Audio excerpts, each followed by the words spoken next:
Hello guys, एक बार फिर आप सभी लोगों का मेरे चैनल पर स्वागत है। और इस वाली वीडियो में हम बात करेंगे मेरे आइल्स एक्सपीरियंस की कि मेरा आइल्स एक्सपीरियंस कैसा रहा, मैंने कहाँ से कोचिंग ली, कितनी हेल्प मिली कोचिंग से, आप लोगों को लेनी चाहिए या नहीं लेनी चाहिए, ये सारी चीज़ों के बारे में। तो चलो यार वीडियो शुरू करते हैं। और उन लोगों के लिए जो जिन्हें ये नहीं पता कि आइल्स क्या होता है, आइल्स होता है international English language testing system.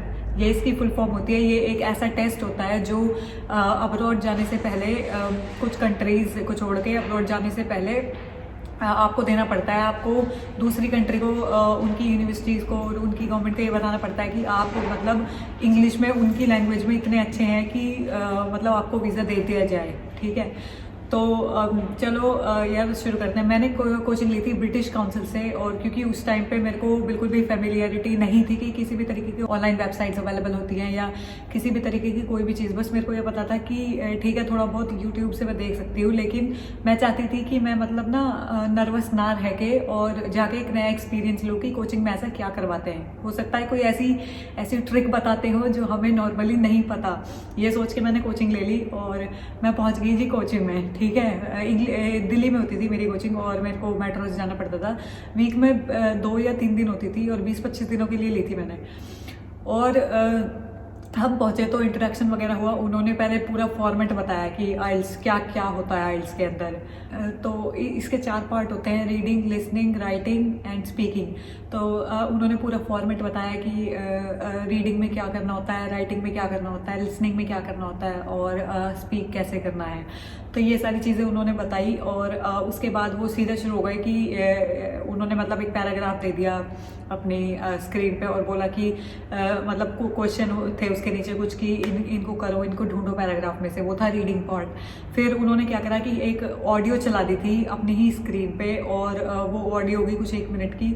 तो उन्होंने फिर ये मतलब चला के और हमको बोला कि सुन के जो भी क्वेश्चन आपके पेपर में है उसको मतलब सही से करो। तो कुछ भी नहीं था करवाते हैं, वो सिर्फ प्रैक्टिस ही है। और ऐसा नहीं है कि अगर आप कोचिंग लोगे तो कोई ज़्यादा बड़ी बात हो जाएगी, कुछ एक्स्ट्रा सीखने को मिलेगा, ऐसा कुछ भी नहीं है। ये मैंने जाना है कोचिंग जाके, क्योंकि कुछ भी नहीं होता, पैसे बर्बाद होते हैं बस बेसिकली। मैंने क्या करा था, फिर जब मैं घर पे आती थी तो मैंने यूट्यूब चैनल स्टार्ट करे देखने। तो एक चैनल था आइल्स विद लिज। इसी तरह के 2-3 चैनल थे कुछ फॉरेनर्स के जो आइल्स के बारे में मतलब पूरा बेसिकली पढ़ाते ही थे वो आइल्स के बारे में। तो और मैंने स्पीकिंग के लिए जो था, मैंने यूट्यूब चैनल पे देखा कि स्पीकिंग इंटरव्यू कैसा होता है और मतलब जितने भी लोग हैं वो किस तरह से बात करते हैं, किस तरह का कॉन्फिडेंस दिखाना पड़ता है।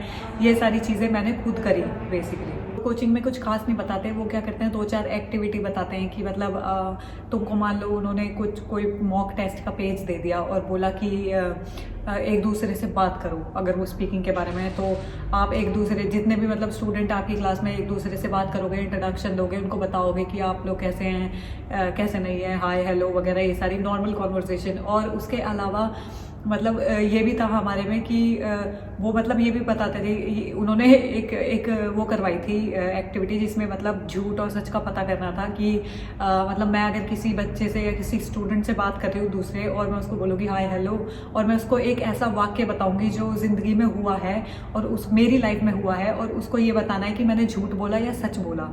ठीक है, तो मैंने बताया और तो उसने कहा कि झूठ है, लेकिन वो सच था, तो वो पकड़ नहीं पाया। ठीक है ना। इसका क्या हुआ कि इस तरह की मतलब थोड़ा सा इंटरेस्टिंग एक्टिविटीज़ वो करवाते हैं। लेकिन अगर जब ये सारी चीज़ें अवेलेबल हैं ऑनलाइन तो मुझे नहीं लगता कोचिंग कोई एक्स्ट्रा चीज़ प्रोवाइड करती है, कुछ भी नहीं है, लग्जरी है बस। आप ब्रिटिश काउंसिल का ऑफिस देख लो जाके, जहाँ हमारी क्लासेस होती थी, मस्त एकदम फैसिनेटिंग बना के रखा हुआ था विजिटर्स के लिए। लेकिन कराते क्या है, वही सेम चीज़ जो आप यूट्यूब चैनल खोल के देखोगे तो आप सीख सकते हैं। और आप ऑनलाइन किसी भी प्लेटफॉर्म पे जाके, किसी भी वेबसाइट पे जाके देखोगे, फ्री में ही सीख लोगे, तो फ़ायदा क्या है कोचिंग लेने का? कुछ भी नहीं है। और यार बस ये था कि मेरे को ये जाना मैंने कोचिंग जाके कि इंग्लिश मुझे ऑलरेडी ऑब्वियसली आती ही थी, बस स्पीकिंग में कॉन्फिडेंस थोड़ा सा नहीं था, क्योंकि हम जो है हमने ज़्यादा इंग्लिश बोली नहीं थी इससे पहले। तो वो ये है कि आप नर्वस होते हो बोलते टाइम, कॉन्वर्सेशन करते टाइम, हमारे दिमाग में चल रहा होता है कि क्या पता हमारा कोई सेंटेंस गलत हो जाए और सामने वाला बोले अरे जा इसको तो इतना भी नहीं था। ये सारी चीज़ें कुछ भी नहीं है। मेरे को ऐसा लगता है कि कोई भी इतना परफेक्ट नहीं है। यही देख लो, ये खुद ही 4 बार एक स्टटर करते हैं बोलते टाइम, जिनकी लैंग्वेज है अपनी। तो ये तो नॉर्मल कॉन्वर्सेशन होती है। मेरे को इतनी बड़ी हाइप लगती थी जैसे पता नहीं आइल्स क्या है क्या नहीं है। स्पीकिंग के टेस्ट में जब मैं गई तो मैं लिटरली नर्वस थी, क्योंकि उससे पहले मैंने कभी भी इस तरह का इंटरव्यू नहीं दिया था। जब स्पीकिंग हुआ था तो मैंने उससे हाय हेलो करी बस, और मैं उसकी तरफ देख रही थी और मेरे को मैंने कहा अच्छा ठीक है, अब अगर कुछ भी बोलूँगी ना तो ये पकड़ लेगी, तो इसलिए मैंने मतलब कुछ चीज़ें बताई स्पीकिंग में। अब क्या है ना कि आइल्स में कुछ चीज़ें जानना बहुत ज़रूरी है, ठीक है, जो कि मैंने बाहर से पता करी। जैसे पूरा फॉर्मेट समझना बहुत ज़रूरी है कि मतलब इतनी बड़ी चीज़ नहीं है आइल्स, लेकिन इतनी छोटी भी नहीं है कि आप मतलब बिल्कुल लो ही ना इसको, मतलब इसको हल्के में ले लो। और उसके बाद पता लगा कि आपके पास इतना टाइम नहीं है कि आप मतलब दूसरा आइल्स दे सको और फिर उसी टाइम फ्रेम में आप मतलब एडमिशन भी अप्लाई कर सको। जैसे मेरे साथ था, मेरे साथ क्या था कि एक ही अटैम्प्ट में दे सकती थी, उसके अलावा मेरे पास इतना टाइम नहीं था कि अगर मैं अटैम्प्ट दूसरा देती तो हो सकता है कि मैं एप्लीकेशन नहीं कर पाती जनवरी तक। तो ये बहुत ज़रूरी था मेरे लिए। और सबसे बड़ी बात मेरे काउंसलर ने ये मेरे को बताया कि मेरा एडमिशन बिना आइल्स के ही हो गया है, मतलब वो बाद में बताया। मैंने कहा फिर आइल्स ही क्यों दिया था मैंने, बट क्योंकि मैं आइल्स ऑलरेडी दे चुकी थी और फिर मेरे को मेरे मार्क्स भी अच्छे थे इंग्लिश में, तो मेरा वैसे भी हो ही गया था। लेकिन अगर आपको ऐसा लगता है कि आपको कोचिंग की ज़रूरत है और फालतू के आपके पास पैसे हैं, तो आप बिल्कुल जाइए। आप जाके कुछ नया ही सीखेंगे, कुछ नया ही एक्सपीरियंस करेंगे। बेसिकली सीखने को तो वही 2-4 चीज़ें होती हैं। और इसके अलावा अगर आपको ऐसा लगता है कि नहीं यार पैसे बचाने हैं, क्योंकि हो सकता है कि वो 15-20 हज़ार रुपये हम कहीं और कर लें, या फिर 15 हज़ार का तो 12 से 15, 10 से 15 हज़ार का तो टेस्ट ही होता है आइल्स का, तो हो सकता है कि वो पैसे आप वहाँ लगा दें। तो अगर आपने पैसे बचाने हैं तो मत करो कोचिंग यार। बहुत सारे चैनल है, बहुत ज़्यादा मटीरियल अवेलेबल है ऑनलाइन, जिससे आप कर सकते हैं प्रिपरेशन।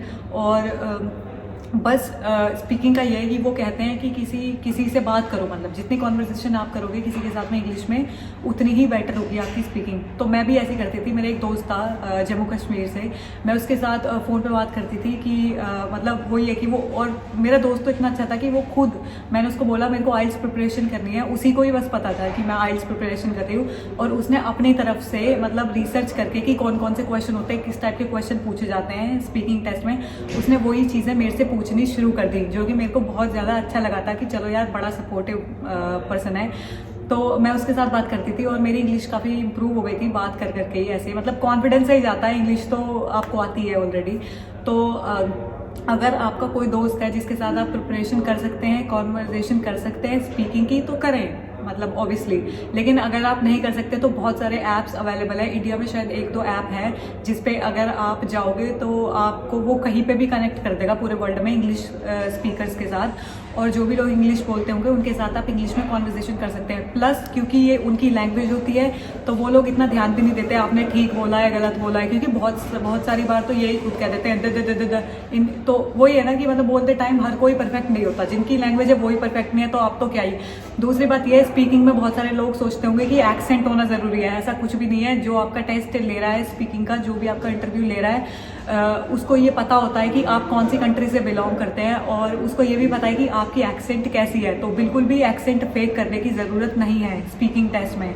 रीडिंग में यह है, जितना भी पैराग्राफ्स पढ़ के आप मॉक टेस्ट करोगे, अगर एक सैंपल डालोगे कि आइल्स सैंपल गूगल पे नॉर्मली, तो बहुत सारे मॉक टेस्ट के PDFs निकल के आ जाएंगे जो आप प्रैक्टिस कर सकते हैं। लिसनिंग में मूवी देख सकते हो, सीरीज देख सकते हो, उसके अलावा मॉक टेस्ट प्रिपेयर कर सकते हो अगर आपके पास ज़्यादा टाइम है तो ये सारी चीज़ें लिटरली अवेलेबल है। राइटिंग में ये है कि एकेडमिक राइटिंग होती है, आपको सिर्फ लिख सकते हो। बेसिकली एक डायरी लिखना शुरू करते हो डेली, क्योंकि आप अपनी डायरी लिख रहे हो, ठीक है, उसको तो कोई पढ़ नहीं रहा ना, आपको क्या मतलब है आप गलत लिख रहे हो सही लिख रहे हो। बाद में जब आप 2-4 साल बाद पढ़ोगे उसको तो खुद ही हंसी आ जाएगी।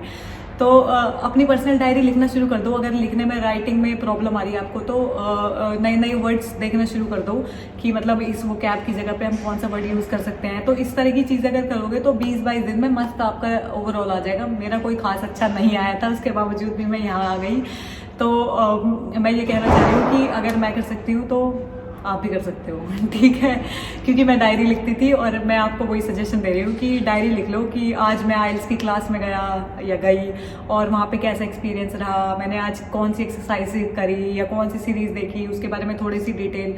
तो ये सारी चीज़ें करके देखो, आई थिंक कि आप आइल्स क्लियर कर दोगे और यहाँ पे जल्दी आओगे। तो मिलते हैं फिर अगली वीडियो में। बताना मेरे को ये वीडियो आपको कैसी लगी। अभी के लिए नमस्कार।